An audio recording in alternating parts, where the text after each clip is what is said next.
too. Anybody who's just on the audio, you can watch it on YouTube as well. The video's there because, oh my god, if I'd stop fucking hitting the camera. So yeah, the video's there as well. It's going to be on YouTube because I might have pulled some stuff up on the computer and things like that and showing the screen. But otherwise, yeah, you're good to go on the audio for now. I'm not using the screen, so that was the beginning of mine. And then I came back, and like the first week back, like the first week of March, things were still very slow in Canada. There was no cases. Well, actually, I think there might have been a couple in Toronto reported, but basically there's no cases. There was definitely no cases in Ottawa, and it was still business as usual. But I was kind of like coming off from this, hearing about it for a week already because, oh, it's incoming. And then we're hearing about it for months. Like, I remember in like January, February going to comedy shows, comics are making jokes about it. And like, that's my news, by the way. I don't watch the news, so I'm sure it was in the news for months. But like, my news is like what comedians joke about. That's how I know what's going on right now and like how topical it is. Or, what you see on social media and shit. So like that's the extent, but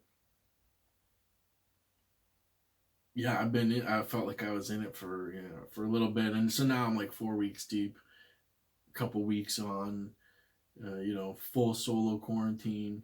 Well, like I guess like I have a tenant who I see now and again there, so we share a kitchen, but like solo otherwise in the house. Like, haven't been visiting friends. I've been having some sick video chats. If this is the time of Zoom and Warzone, man. That's the time, and I don't like that's what this will be remembered on. In the locusts, obviously in the disease, but that's quarantine has definitely been, and people going live. That's the trend right now. Go live, play Warzone, get on that Verdansk, man. And what was the other one I just said? Oh yeah, Zoom. Yeah, Zoom is popping right now. Other shit's popping right now too. So many stocks are losing, and the big stock exchange is going way down. There's a stock I've been holding for like over a year called TTD, Tinker Teen Solutions, something like this. But yeah, TTD is the ticker. And anyway, I sold it last week. I could have held on and made even more, but like I just, it's a good time to make some money. I had 25,000 shares of it. And so I guess I should start with what it is. It's like a penny stock company. I've made posts about this in the, way back. I still do it a bit. Just that was in the summer, and I was very focused on it for a bit, and now it's just kind of long holding stuff. I'm not day trading anymore, so I don't really talk about it regularly. But yeah, so there's this company, TTD, and they're a 3D printing company, and they developed a material and a like prototypes and I guess like whatever 3D model that they needed to print face masks and eye goggles and that sort of thing for the COVID-19 crisis. This was a penny stock company.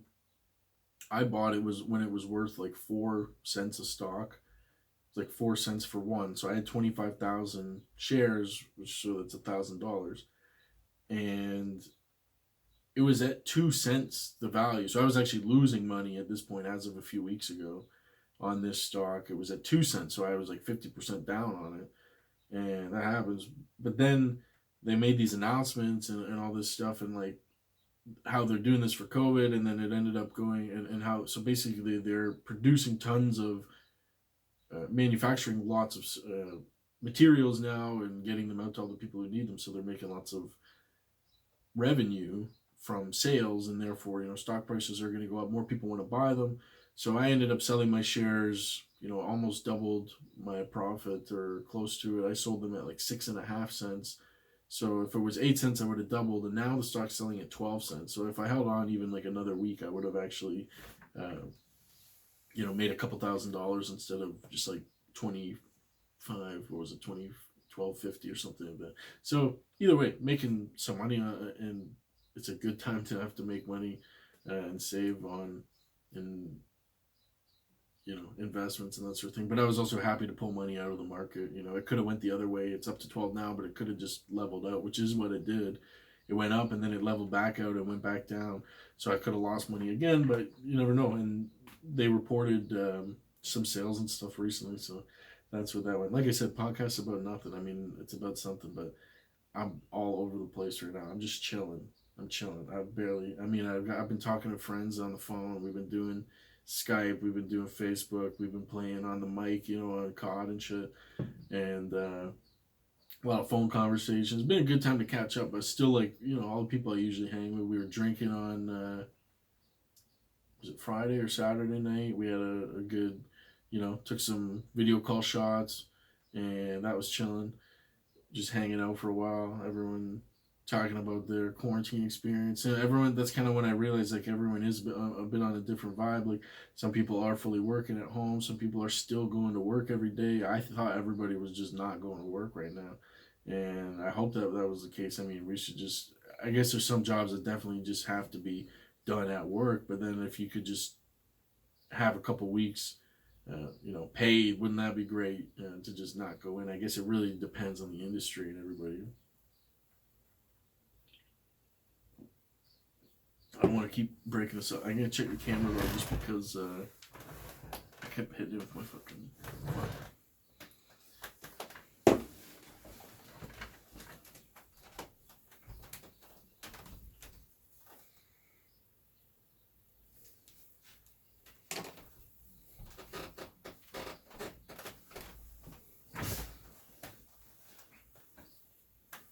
Oh yeah, so far so good. Not bad. Oh man. So yeah, this is life now, man. This is life now. I think. I mean, at the beginning, people thought, oh, a couple of weeks. Okay, maybe a month. Now it's like gonna be months and months. And I mean, like, that's fine. I think we do what we need to do. Bottom line, that's it. We just get rid of the disease. We figure it out. But, like, worst case scenario, I was thinking, well, I don't know if it's the worst case. There's always probably a worst case, but let's say this is just life now, okay? What if that was the case? Play some COVID fiction. I was thinking about this. Like, what if we did some, like, fan fiction? Just imagine, a year from now. What if we jumped ahead 1 year from now and we look back and think, where it started? First of all, I mean, how it all panned out, or if it's still just going a year from now. Like, what would your year look like if COVID just continued to exist? And at the rate it's going in the States, it doesn't seem like it'll go away quickly. People just gotta stay in. We gotta get rid of it. But until everybody agrees on that, it could continue to exist. So, okay, let's say we get rid of it in Canada. All right, then they don't get rid of it in the States, and then now you don't go to the States anymore. The travel restrictions have obviously been necessary, but very strict now. And then it's, you wonder how that's going to affect travel in the future. And there's a lot of things that could be taking advantage of the situation. So again, like fan fiction, like, think back from how could this play out? What could we do? What are the different scenarios? Like, if the scenario is that this is just our life now, there's just a disease on Earth, on the planet Earth, and there's a disease that you always have to be aware of. And I mean, there's lots of diseases we've always had to be aware of, but this is a little different. And that type of plague shit where you really got to watch out. So what do you do? I don't know. How do you solve that situation? You get, you close borders and things, you restrict movements, you liberties on people, you have to centralize control, so more government control. You end up with a more, like, authoritarian type. And this isn't from, like, any conspiracy point of view. It's just like how things could pan out, or how things have gone in the in history before. Sort of a change from globalism to a more nationalist point of view of just, worrying about, your country and what's going on there. So it's interesting. I'm interested to see how things pan out in the future, because that's how I'm thinking about this. Like, I'm very aware of the way here and now, but I'm thinking, what does this do for things now, or a year from now and farther? It could be used in a very positive way. There's this old saying, politics never. What was this? I think I just saw it. I say old saying, but I'm pretty sure I saw it on a show, and I can't remember which show it was. Some politics show, probably like House of Cards or fucking, or maybe it was Homeland. I assume it's an old saying. They said, I think that in the show, this is an old saying. Politics, Our politicians never let a good crisis go to waste, and like that's I guess how I was thinking about this point of view. You know, what is the fiction behind it all? What is how might you use it? Obviously, even if it's a, and I say even because of those conspirators, like it's a totally real disease, but how do you then leverage that? And it could be in good ways and bad ways. You don't know the good, the bad, and the ugly of it all. You got all these countries reacting in different ways. It's only the future, really. We're going to see how it panned out for everybody and what that does for the world, like the whole planet, essentially. And that's kind of how I'm thinking about this whole scenario.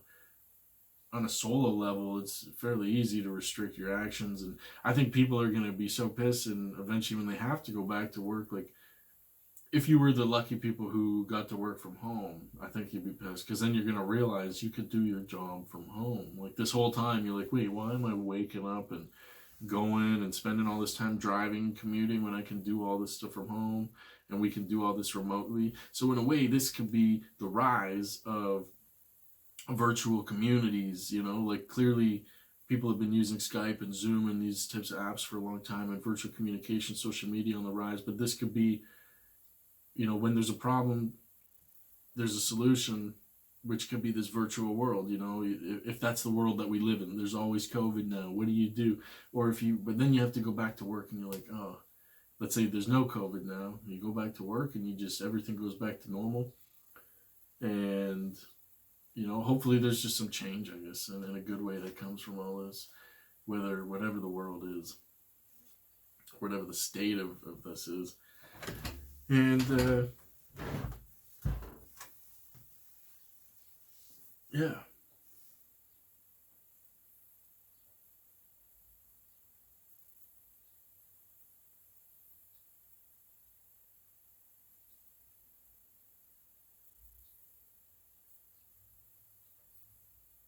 So what would be the best case scenario of like a way that this could, terrible situation could benefit or lead to positive change? The way I see that, maybe, okay, what if it works out that everybody does go more virtual? Why do we need all these buildings?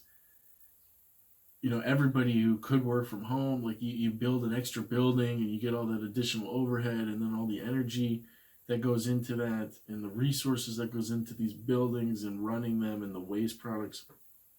Everyone could just work from home and run virtual environments, and you save a lot that way. You create more space, or you have those resources reallocated to more eligible, reasonable purposes.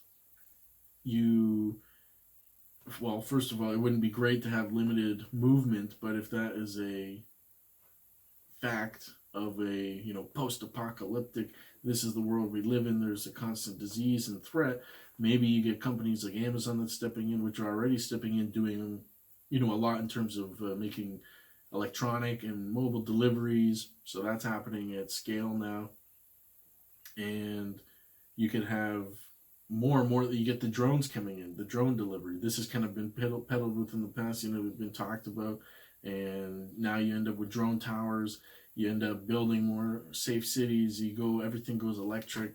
I don't know. It's just like you can envision a utopia, because when major crises like these happen, and when there's certain events that you can track through the evolution of this and through history, that when they happen, it leads to revolutions and like technological revolutions, or just rapid breakthroughs in a sense that makes it seem like a revolution because they happen so quickly.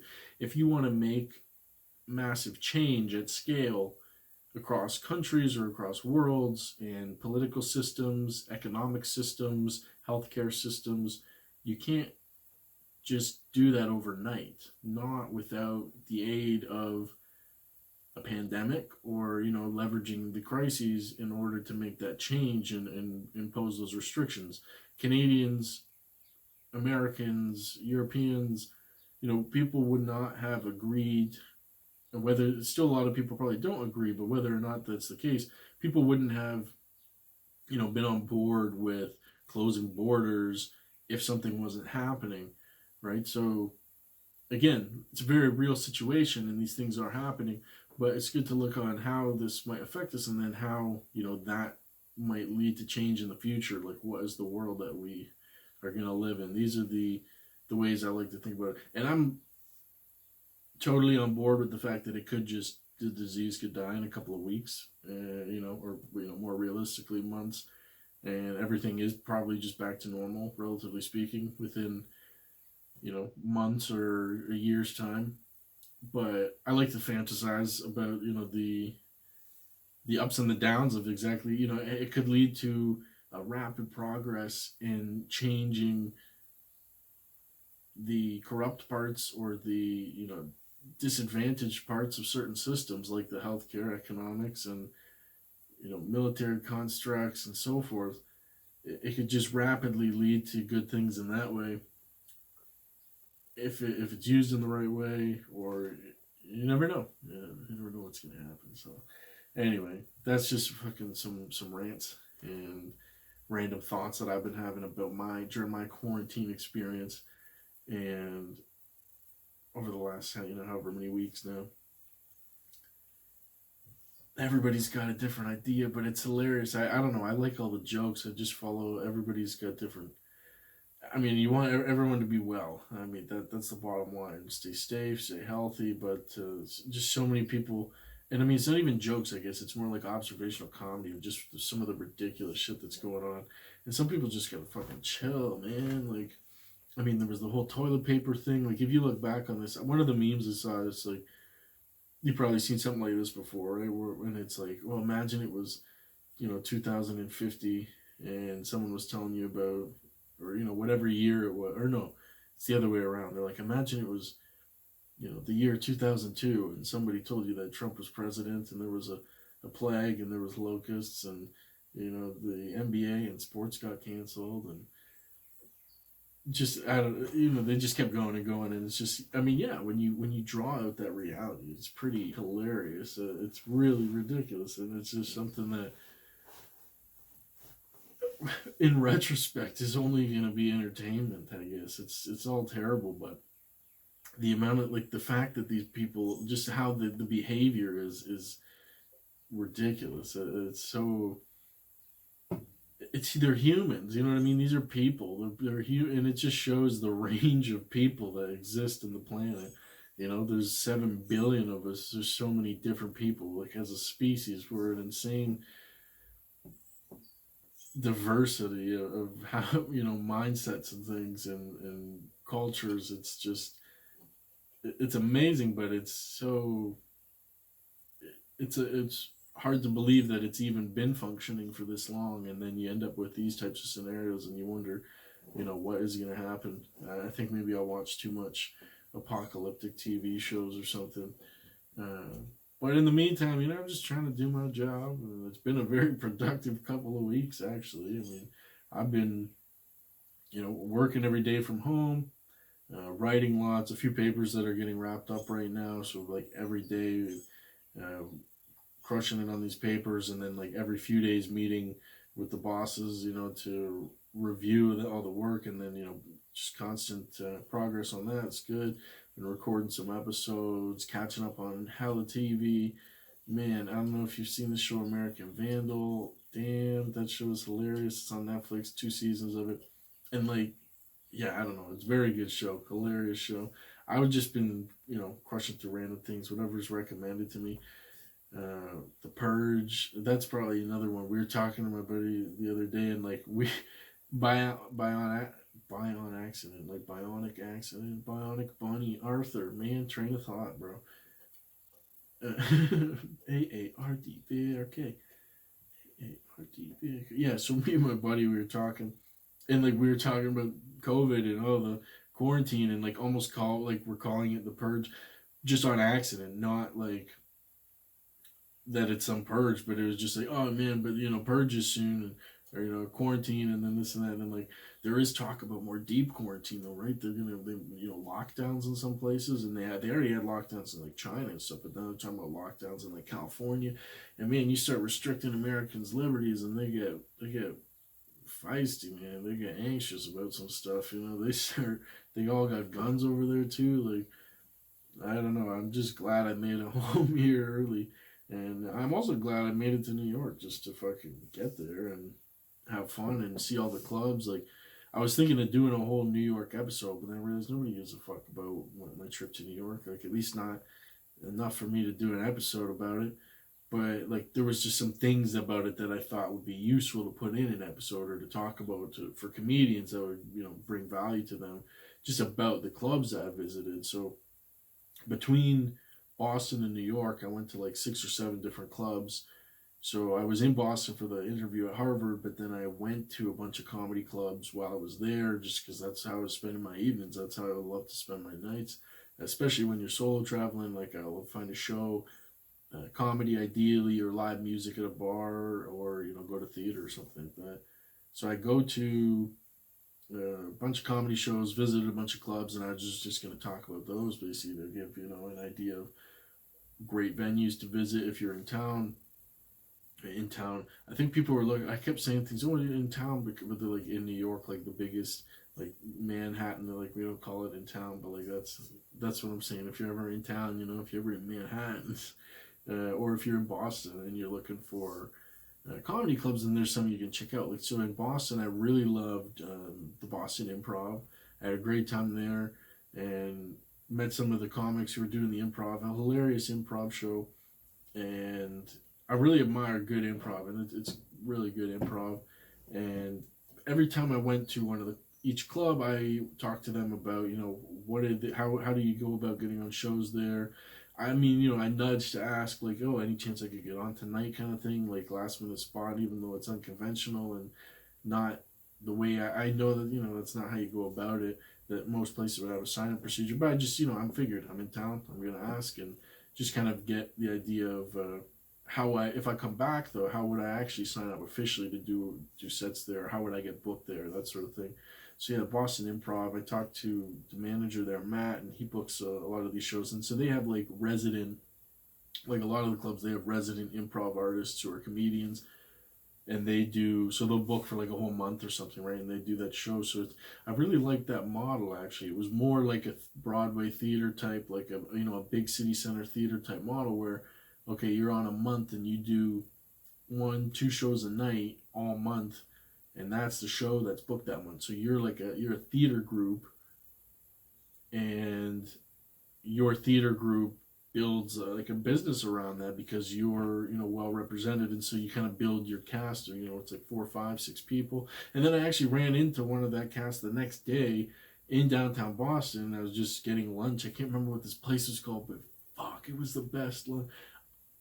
I know for a fact if I go back to Boston anytime soon that I'm gonna go and get lunch at this place. It was insanely good. It was like, imagine the most amazing like taco bar and burrito bar and like enchilada and just like all thing Mexican that they make right in front of you. Like, if you go to a shawarma place, if you're a shawarma person, and they make it up in front of you, but they got all the dish out and then they carve the stuff off and it's just like fresh and right there. It's just like that. The most amazing lunch. I just had some beers. Anyways, I ran into one of the actors there. Uh, just said, great show and that sort of thing. Just complimented and just cool to see it. And so I went to that, and then I asked them after the improv show. So this was like a 7 p.m. show, maybe 8 p.m. And I was like, any other shows in town, because like that would be on late. This was like mid. Well, actually, no, this was a Saturday night, I think, because I went to New York on. So this was Friday, Saturday night. I was in Boston, and I went to shows both nights, and then flew to New York on the Sunday, and then I went to shows like Sunday, Monday, Tuesday, and then went home late Wednesday night after the theater, or like early Thursday morning. And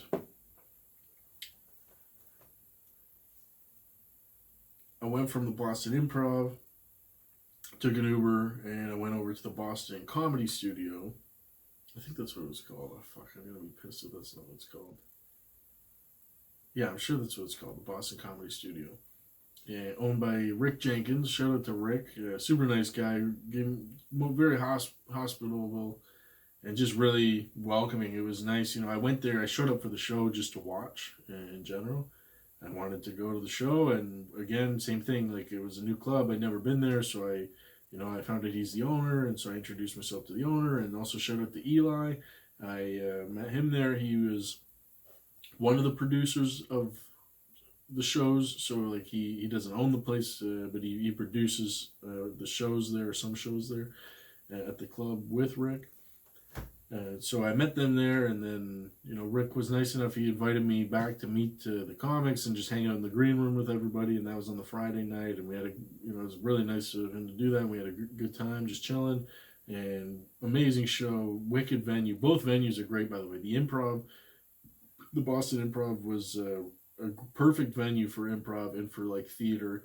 If you were to do anything like a recital or stage, not to mention, I really liked, so their improv, they had a live pianist who like played music to the acts, and that makes a huge difference. Like I've seen not a lot of improv, but a few in some different places, and I've generally enjoyed it as long as it's like they're good at it, and you can kind of tell. And like, what does that even mean? You can kind of tell. I just mean, if you're a seasoned improv, then it's great. But like amateur improv is just kind of cringy to watch. But I admire good improv, and so they have music to it too, live music. And I was just, I loved that aspect. It made a huge difference to play, and it added a lot to the comedy. And then they involved different musical bits, and the whole thing was improv, as they said. Like that's kind of the point. But they kind of had certain things like themes or stuff that would be kind of planned in terms like games. Almost, you would play like somebody give us a song title or something like this, and then they would do something about that. So it was improv, but like the activity of asking for a title for a song or for a movie was, that's part of the show. And anyway, so they had the music played into it. It was very well done. Go from that show, get over to the next show. It's like 10 minutes apart, so it's easy to hop around from one to the other. And went to the Boston Comedy Studio. Sick venue too. Amazing for stand-up. Perfect venue for stand-up. And a sweet bar too to just chill at. Like they have a wicked nice bar outside. And it's like in this cool courtyard. It's like a new development in Boston. Like this whole courtyard. And it's all lit up with like Christmas lights. And there's like pizza places and little shops and this and that. And they got this huge section where, so you enter, it's 2 floors too, and like you can come in on the 1 floor and elevator up, and then there's like this big open just chill area. Well, actually on the both floors it's like the same, it's open, like it's like a big living room.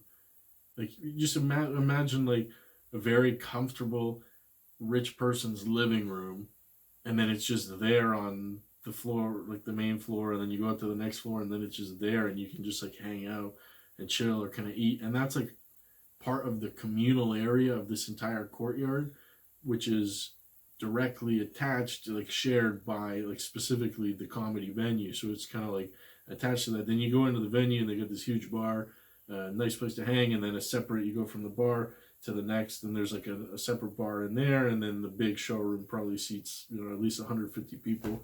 And you go further back, and then there's the green room, which kind of connects to the backstage very well. So like they custom built the whole thing. They bought the building basically that they're in, or however like they worked that out. They built it out to be exactly how they wanted it to be. The bars, the studio, the comedy setup, the green room.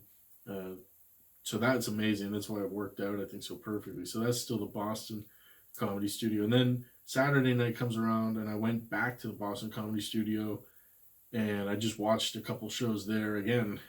Same thing, and like they were nice, and Rick was there, and like he's there every night doing his thing, rocking his suit, chilling. And then that was my last night in Boston. So same thing I did. It was my last night there, so I didn't book a hotel room. I just flew out. I just stayed up all night, and I went to the airport like a bum, and slept sitting upright in a chair at the airport. No wheelchair this time, but it just like eventually got into a chair. Yeah, that's the way she goes, man.